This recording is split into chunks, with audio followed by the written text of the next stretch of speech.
Today is July 16, 2026. It is 4:09 a.m. This is video number 2. These tweets that I have here, a little bit of politics, just to like brush through them, let you know that there are some issues that's going on in the U.S. politics. I could have squeezed it at the end of my last video, but I didn't want to pass over 30 minutes because there's more than one video. I could have put at least one, so I was like, you know what, let me just group them together and make it one video. You guys could either watch them or just skip them. Alright, so this is the first tweet. It's only 4 videos. There's a lot more I could have shared with you, but it's just too much. There's a lot of issues political wise that just boils your blood, will get you really angry. So I'm just gonna skip them, just go over some few. All right, first one. Breaking: Navarro forcefully pushed back after being told the US should deport potentially unvetted illegal criminals, accusing his opponent of falsely describing an immigrant with lawful status. Quote, "He was not a criminal. Be careful with your words on TV. You're lying," Navarro said. "The man had legal status. He was not unvetted. Do you understand how immigration works?" And to get your legal status in the US, it's not easy. Some people take years before they get it. And when you think about it, and I think I have said it when they started first throwing, when Trump first got in office the second time, I started taking immigrants and stuff like that. The farm workers, to be more specific, the farm workers. And I was like, one of the first things that I said regarding what was happening is that there's a whole bunch of generation that's been pushed back years now in comparison to white families. Okay? All those families that were starting, buying homes, starting a family, and, you know, creating a foundation for their family, they've been pushed back, or some of them probably may never get back on their feet again. Their foundation have been scrapped off completely. What this administration just did, and continue to do. All right? Mess up their financial stability, their housing, all of these. It's a lot. And at the same time, it's not like they were not warned. Because there's some Hispanic who started, well, majority of them were Hispanic at the beginning, but it's affecting a whole bunch of groups, okay? Not just one specific group. But the thing is that we were warned. He told us. And African American told us. And Project 25 was out there for people to read. But many of these people were voting on hate. This is what hate gets us into. Because they thought it was for one group or a certain group of people, it wasn't going to affect them. At the end of the day, it affects all of us unless you are part of the group that's controlling, okay? If you are in control of the mess that's going on. But at the end of the day, still, it will catch up to them as well.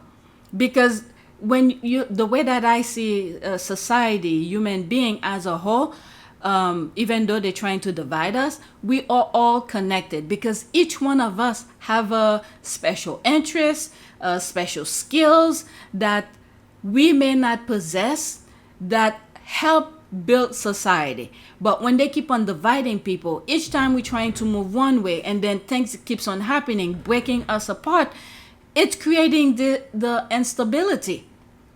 It affects all of us.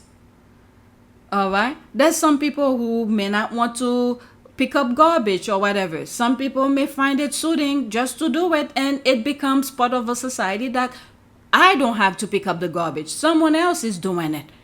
Even though our areas needs to be clean. You understand what I mean? Oh my God. Those racists is unbelievable. All right, let's listen to this. I'm not gonna go in the comments, okay? I think Trump feels very keenly, and folks in his administration, is he was elected to do this. He was elected because people wanted deportations, and I think it's important when we talk about this issue to provide... Let me pause for a second. At the end of the day, that's the result we come up with, that he's the president, fine. But with an asterisk next to it, because there were a lot of things that happened during the election. The voting mailboxes were burned and a lot of confusion. And then there's result that come out that says certain things were manipulated. I've shared them on my community board when I come across some of those articles or tweets that I feel like it's just too much for me to discuss in a video. All right, so there's a lot of discrepancies that went on with that last election. I'm starting all over. Trump feels very keenly, and folks in his administration, is he was elected to do this. He was elected because people wanted deportations, and I think it's important when we talk about this issue to provide the context, because they see every day that passes, if we aren't deporting potentially unvetted illegal criminals, there's an opportunity cost to that. There's an opportunity cost to that. Every single day. Last week there was somebody. Last week there was. And he was not a criminal. And over 70% of the people that are getting deported and detained do not have criminal records. So be careful with your words and be accurate on national TV. My point is that you're lying. I'm not lying. You're lying. My point is, if the man had a legal status here, he was not unvetted. So we don't. No, you understand how immigration works? Let me just clear this up. In the two cases that we're talking about here, you have one individual who had no criminal record, who'd been in the country for 35 years, had never had an interaction with law enforcement, and he was not the target. In Maine, you had somebody, we actually don't know what his immigration status was, but we do know that he had a work permit and he had a social security number. I understand, and that is a tragedy. And Anna is correct that most of the arrests that are being made are people who do not have criminal records. I understand this worst of the worst thing there is an opportunity is cost. not Last fully week there was a accurate. trooper in Pennsylvania who was killed by somebody who had a commercial driver's license who didn't speak English. Every day there's something that happens to Americans, and so the administration is looking at that bigger picture. They're looking at the context, and they're realizing we also need to prioritize. What is this collective punishment thing that keeps coming up every time we talk about immigration? Why is it that someone else's crimes are the responsibility of other people who did not commit those crimes? But to Anna's point, they weren't unvetted. That's the point. Like, these are people that are here. I think Anna's right. You don't actually understand the process that someone has to go through when they come and immigrate or apply for work. A lot of people didn't go through that process. So here's the thing. No. We're talking about the two individuals. To even set foot, there is a process. A work permit, that man has been vetted. Full stop. If he had a work permit, that means that he either had a political asylum claim pending, or he had some sort of claim pending, a residency. Something was pending if he had a legal a work permit. You don't give work permits to people who are here illegally. All right, so there's a lot of things going on here. Next tweet. Okay, I'm not gonna go in the comments, okay? All right, there's this one here. Let's pause. And meanwhile, look who we have in the White House. He himself should be vetted. All right, AOC is right. A medical emergency is one thing, but they found a sitting congresswoman in a nursing home a while back. It's getting ridiculous. We need term limits now, because many of them are Republican. And they want that seat, so when it's time to make a vote, so they could get the vote. All right? Let's just listen to what she's saying here. Screenshot, okay? People can just go missing without explanation. Not just Mitch McConnell. You had another member here that was just gone for 4 months and didn't tell anyone where they were, no whereabouts, no transparency. I mean, this is it. I don't even know how this is legal.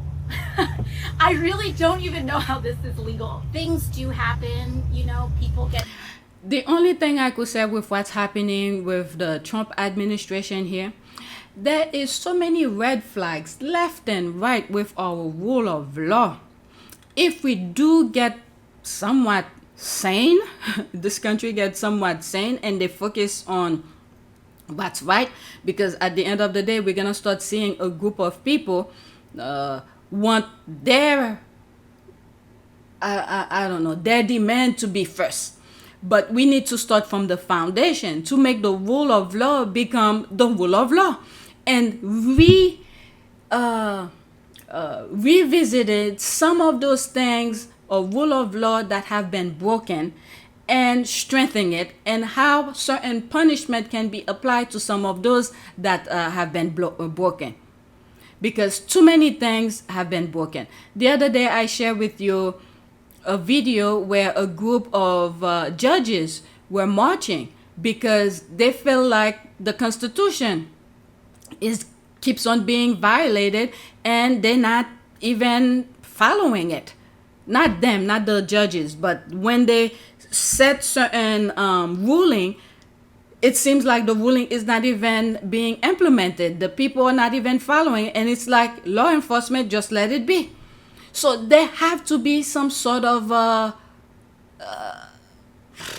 what do you call this? Some sort of containment of rule of law, because rule of law is the basis, is the foundation for every society to build upon. Once you violate it, okay, there needs to be a punishment. So all of this needs to be followed.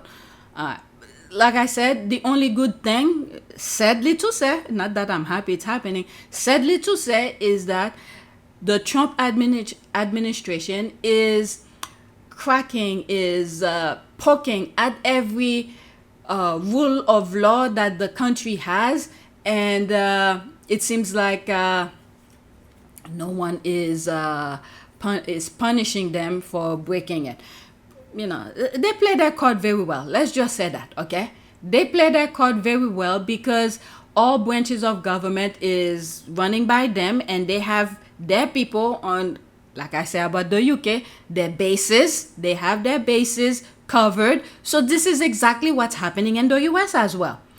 All doors, all places that has the rule of law that should be counteract the others and all of that, they have their people there. And they all are on the same page. What I mean by on the same page, their goal, their focus, the same.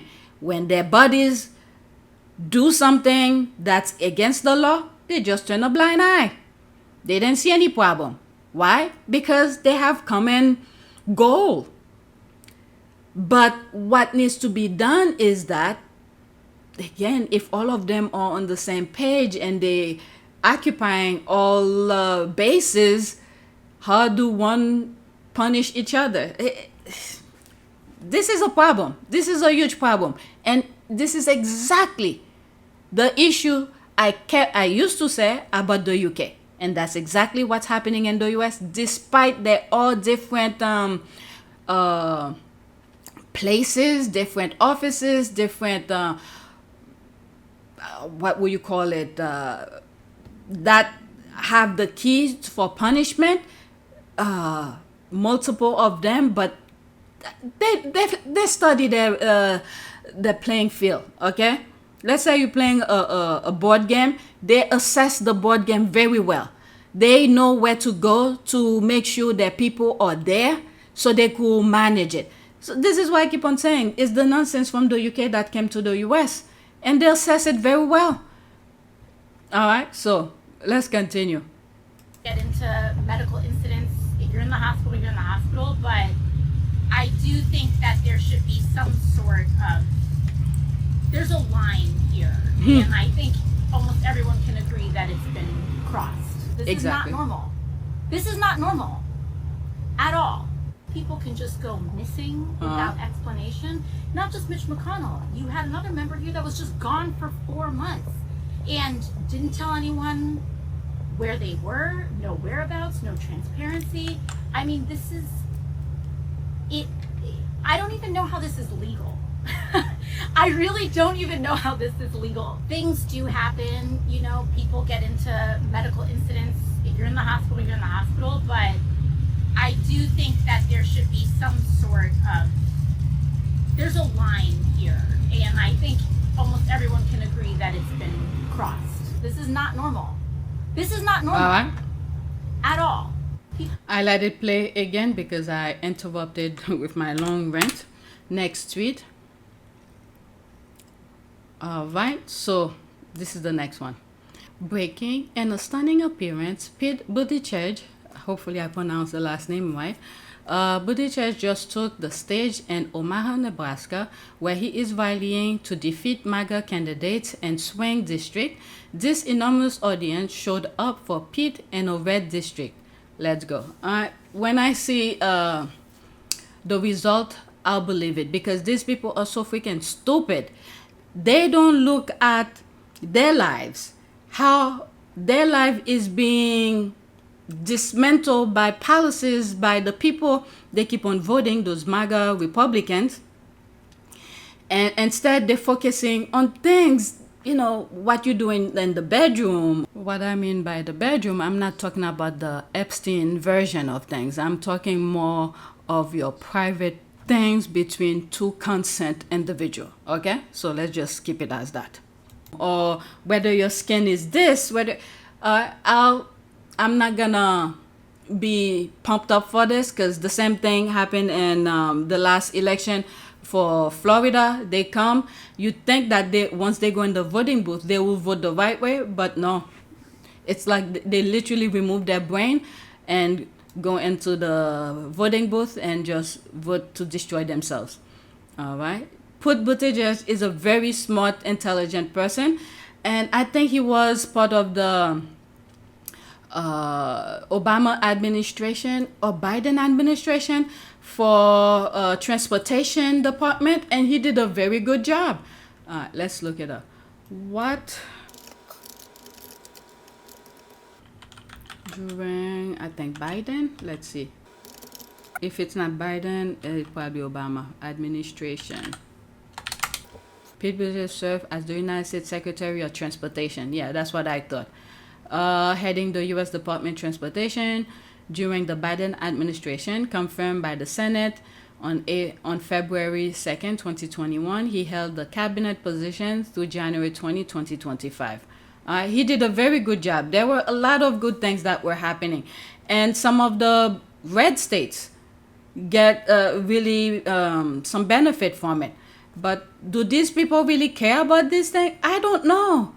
Those MAGAs, racist type of mentality, similar to the UK royal family and the royal rat, the Rangers, same thing. All right, let's see.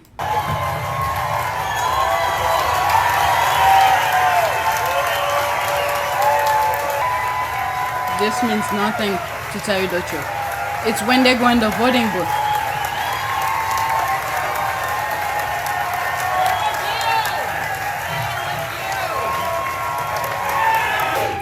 Alright, so that's that. Okay, they just I won't cheering for him. I won't be able to finish hear what he's saying. I will have to search for his speech separately. Alright, next tweet. And this is my last one. Alright. Remember Ray Valentine, the Ohio white florist, who cussed out the black Uber driver because she made a delivery inside his store? Well, Ray has been arrested in a human trafficking sting where the flower shop have been used for money laundering. It's almost 3 minutes. There's my comment here. I was like, I don't remember him, that story, but damn, thank you, ancestors. All right, so let's listen. Almost 3 minutes, and then that'll be it, okay? Y'all remember Ray Valentine, the florist who cussed out the black lady that was the Uber driver making the delivery for him? Ray done got himself in some more trouble, and it's far bigger than just cussing out somebody in the store.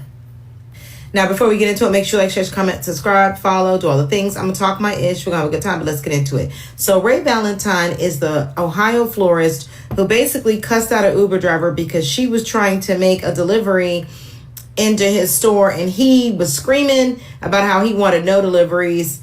But now Ray has been arrested in a trafficking ring, and it's starting to make sense why he didn't want nobody up in that store.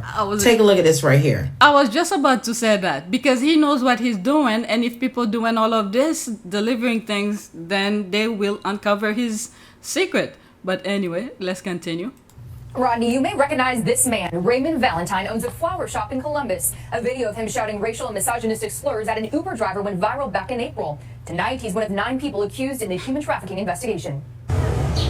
It's quiet outside Valentine Floral on the west side of Columbus. The shop's closed and its owner, Raymond Valentine, is behind bars. I was very shocked. I mean, I knew him growing up and everybody around us on the west side. 2 people who say they know Valentine spoke with me, but asked not to be identified due to fears of retaliation. Valentine's one of 9 people the Attorney General says operated a human trafficking ring in West Columbus. Shocked. He never seemed like that type of guy to me. Very family-oriented, very well-spoken. This isn't the first time Valentine's in the news. In April, this video went viral.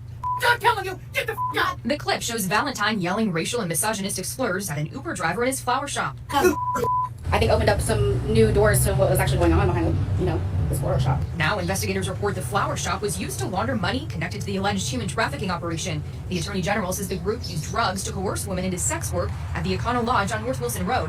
The alleged crimes took place between April of 2025 and January of 2026. That's kind of scary. It's so close to home that it's right on the corner from where we live. It can happen to anybody, and that's very scary, raising kids in this kind of world. The suspects face a total of 42 felony charges combined. They're all in jail. The indictment reveals there are at least 3 female victims, plus accusations of meth, fentanyl, and more than $136,000 connected to the alleged crime. Well, Ray, it ain't looking too good for you considering you was in there money laundering and all kinds of things outside of that store. And it's funny because when you look at the situation, it's always someone that's doing something and you draw attention to yourself by your actions, and now that was a catalyst for them to looking into probably even more about you. So there was already probably an investigation, but the actions you had against that woman that blew up all over the internet got you in even more trouble. And now you're looking at some lengthy prison time, all because you were doing things you weren't supposed to do, and you got attention on yourself by cussing out a black woman. Y'all gonna learn to leave black people alone, because it ain't never working out good for you, and it ends up getting you effed up. I don't know. All right. But anyway, they find out certain things that he was doing. So now that's that. All right. So please take a moment to subscribe, like, and share. If you want to support this channel, there's a PayPal link and a Cash App link in the description. You could donate. Those who have donated, thank you. All right. I'm going to do another video. We're going to do focus on Invictus. It's only 2 tweets. And those tweets will be on PYTE. All right. If anything, I might have to put them on our Port of View service. All right, so these are some videos. So on PYTE, there will be a screenshot. On our Port of View service, I'll just share it like that. All right, and PYTE, I'll read some of the comments if there are. Yeah, there are. But on on our Port of View service, it will be just the videos. All right, so that's it. Thank you for watching.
Savanaka.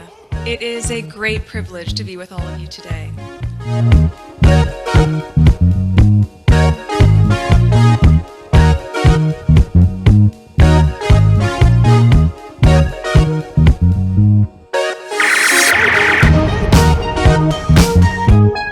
You know, we ask for forgiveness and please come back.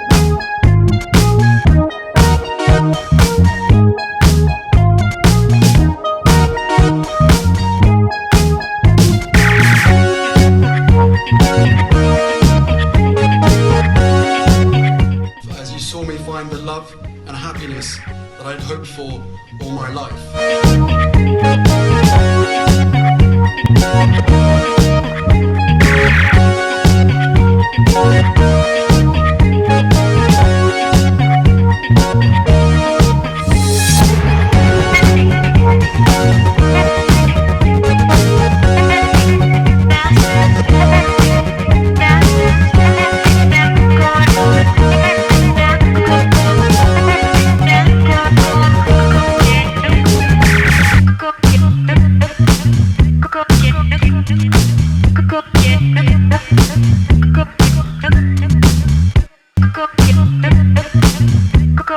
You are all in this together, and if I may speak personally, we are all in this together, because asking for help was one of the best decisions that I ever made.